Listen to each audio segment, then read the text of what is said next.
Hey, Hickok 45 here. We're going to do a little comparison today between the Beretta 92 FS and the Glock. Two very, very popular pistols, two very good, high-quality pistols, as you probably already know. Very similar guns in a lot of ways. They're both 9mm. They fire the 9mm parabellum, and they are both high-capacity guns. Both will hold 15 rounds in a stock magazine, 17 rounds if you want it. You can even get magazines that hold more than that, at least for the Glock, maybe for the Beretta, not sure. Both guns are very reliable. It's been my experience that the Beretta and the Glock just do not malfunction unless there's some bad ammo involved, bad hand loads, that sort of thing. They both seem very durable. I've not noticed any durability issues, certainly with the Glock, and I've less experience with the Beretta, but we all can read all about the Beretta where we won. Our military uses this gun. This is, of course, the adopted, sidearm of the U.S. military, and I think it has served the military quite well. There were some issues early on with slides maybe coming off, but I'm sure that was even exaggerated probably to some extent. If it happens twice, 3, 4 times, and somebody gets hurt, then you hear a lot about it, and that's understandable. But they corrected that, as I understand, in the FS model. They have it designed now so that slide cannot come off. So by and large, other than it being a larger pistol, it's a good gun, a really nice gun. One thing I noticed in terms of comparing the two, and we're going to do some comparisons, that's why we're here today with these two guns, is that even though this is a Glock 19, which is not the full-size Glock, which is the Glock 17, notice the sight radius is essentially the same on these two pistols, and the Glock 19 being compact, the Glock or the Beretta 92 FS being a full-size service pistol, one would say. So it has a longer barrel. It's about an inch longer than the Glock 19, and it's probably a little longer than the Glock 17 even, the full-size Glock. So pretty long barrel, and but the sight radius is I guess shorter per barrel length, you could say. So comparison-wise, I'm kind of talking about some things that are similar with these guns. They're both reliable, they're both durable, they both shoot the same cartridge. No major complaints with either gun. They have served military and law enforcement well in this country and probably around the world, both guns. I don't have any major criticisms of either gun. There are things about both guns I don't necessarily like. I don't like the hump on the back of the Glock grip.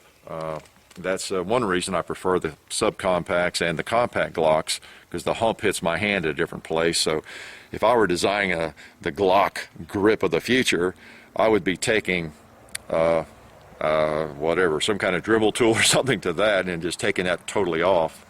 And the grip on the Beretta, it feels really good. It feels better actually to me than a Glock grip. It actually does. Now, the pull of the trigger and some other things, not so much. But the grip feels really good. This fits my hand like a glove. Nice gun, nice gun. So, lots of good things to say really about both pistols, or they would not be so widely used, would they? We will look at some differences between these two guns. First, before we do that, let's just take a couple shots really quick, just to show you these are not airsoft guns. These are real, okay? I didn't just take the orange tip off of them and bring them out. The Beretta. I put a couple of targets up here. I'm going to shoot some steel and some paper both. I have a target labeled Glock 19 and the one beneath it's labeled Beretta. And I don't know, maybe one of these guns, the bullets will be all over the paper, even at this fairly close range. We'll see. I just want to shoot something, paper, while we're doing this.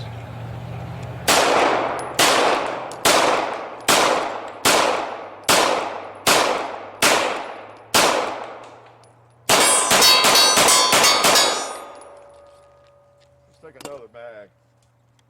Let's go long range. Let's go to the gong.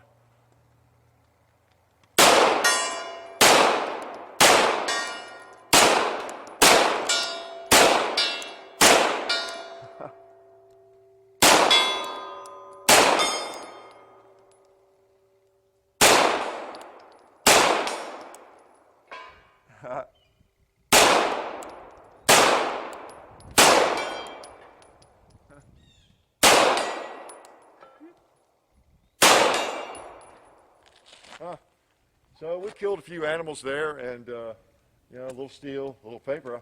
The gun shoots well. Every time I complain about the trigger, I almost have to eat my words when I actually start shooting it. But I do have to focus a little more with this gun, and I'll talk about some of the reasons why.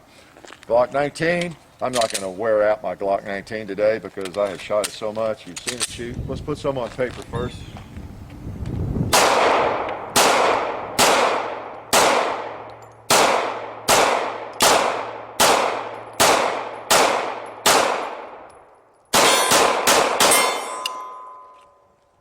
Two more, some right here, I think.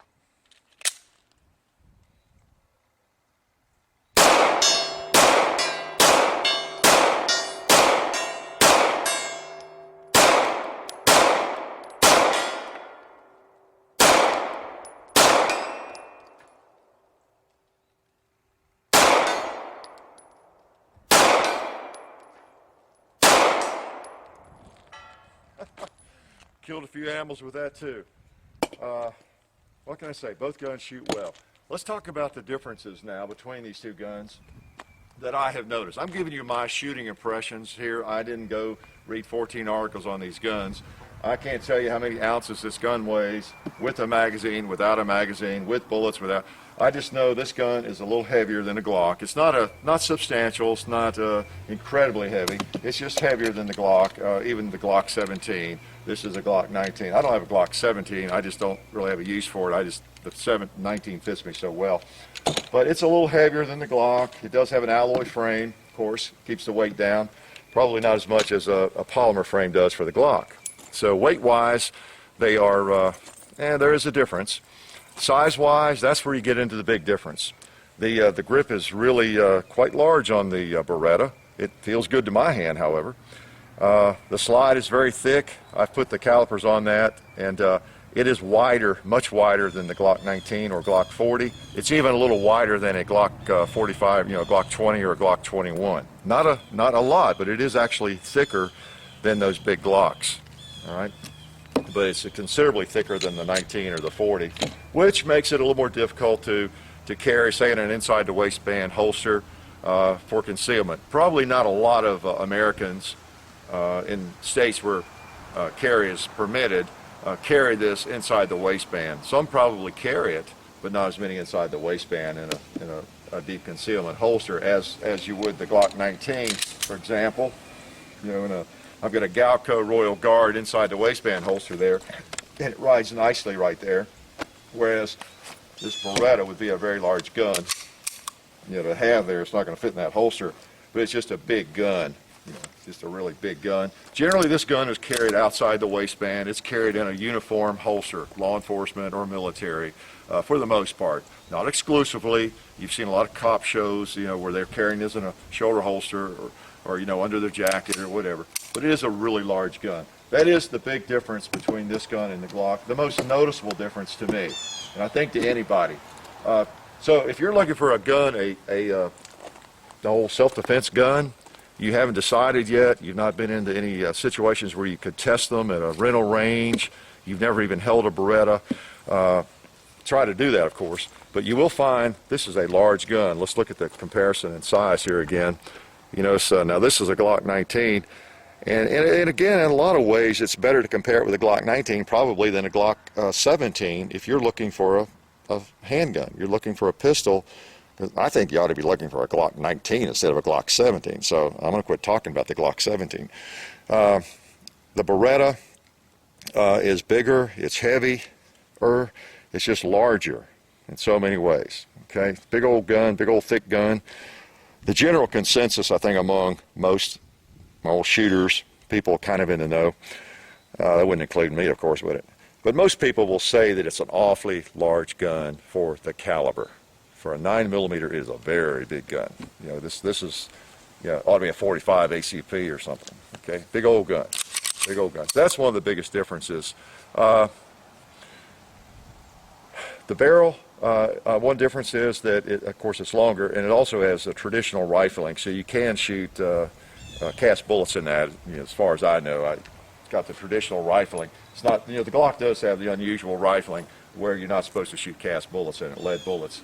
But you could do that. Not many people do that with a 9mm, but just as a point of reference there. In terms of field stripping, they both field strip, very simply. You've seen me field strip the Glock. You just pop it down, it's apart. Barrel, spring, recoil spring, frame, it's all broken apart. Same way with this. The difference on this gun is you have a lever to take it off. Let's double check it again. Is you just push the button on the other side over there and it releases that, and then the slide comes right off. Then you have essentially the same situation you do with the Glock. It just comes right off and you have everything apart. So barrel and spring come out and you're ready to go. So there's essentially no difference there. I'm probably a little quicker to take the Glock apart and put it back together in terms of field stripping, just because I've done it so much. But I think if I practiced or just did that more often, it would not be a lot of difference there either, to tell you the truth. One of the big differences, of course, is the safety on a Glock. You don't have a thumb safety. Of course, you have the trigger and you have the safe action, and of course your main safety is between your ears. You don't put your finger on the trigger unless you're ready to fire. You keep a straight finger, and you just are aware that thing is a rattlesnake when there's a round in the chamber, as with any gun. So you just have to have an enormous amount of respect for any gun once it's loaded. With the Beretta, you do have a thumb safety. Okay, that acts as a hammer drop. Let's check it. It's unloaded. If I want to drop the hammer, even on a live round, it doesn't fire. It just drops the hammer. There's a hammer block. So you do have to disengage that safety to fire it. If I pull that trigger with that down, see, nothing happens. All right, push it up, it's ready to go. First fire, first shot is double action. If I haven't cocked it yet, the first shot's going to be double action. And of course, the slide's going to come back, pick up another round, it's going to cock the gun. The second shot is going to be a shorter trigger pull, single action. And that's one of my criticisms of it. It's one of the reasons I traded off the other one I had. It's a little bit harder to shoot in a lot of ways, particularly in competition. Back when I was competing a fair amount, I found the Glock trigger much better because I didn't want that double action to single action. You pull it out, and your first, as I recall, the rule was if you have a safety on the gun, it has to be engaged, which makes sense. So you got the gun on safe, you pull out of the holster for the first shot, and disengage it. Then you got a double action pull, and then the next pull is a lot shorter. So you have two different trigger pulls from first to second shot. So that was one reason that it didn't get me very excited back then.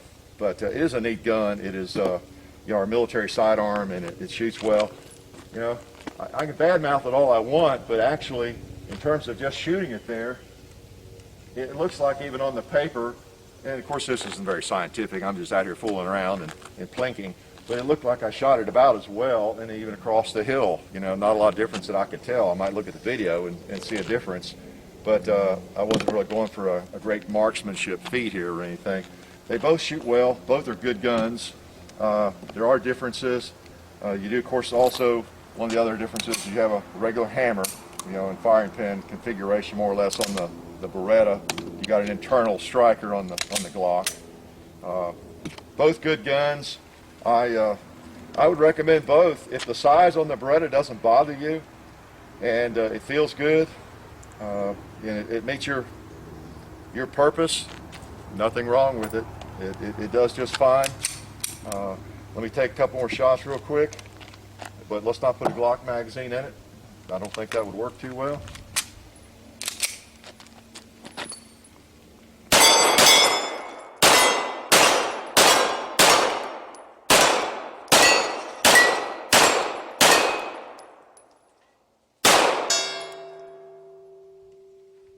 There's my Beretta target.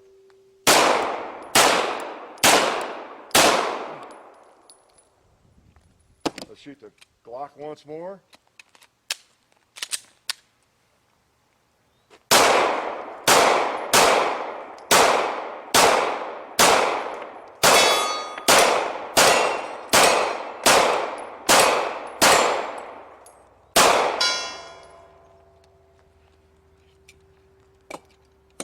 Both are nice guns. One's a little bigger for a 9mm, but you're in good shape with either one of those. My choice of these two guns would be, surprise, surprise, the Glock. But I do like the Beretta too. There's something kind of special about it. I'm not sure what it is, but it's just kind of an interesting gun. I would choose this one, but that one's not so bad either. Hope you enjoyed that little demonstration, that little comparison. Hopefully it was of some help to you, and I'll be seeing you all later.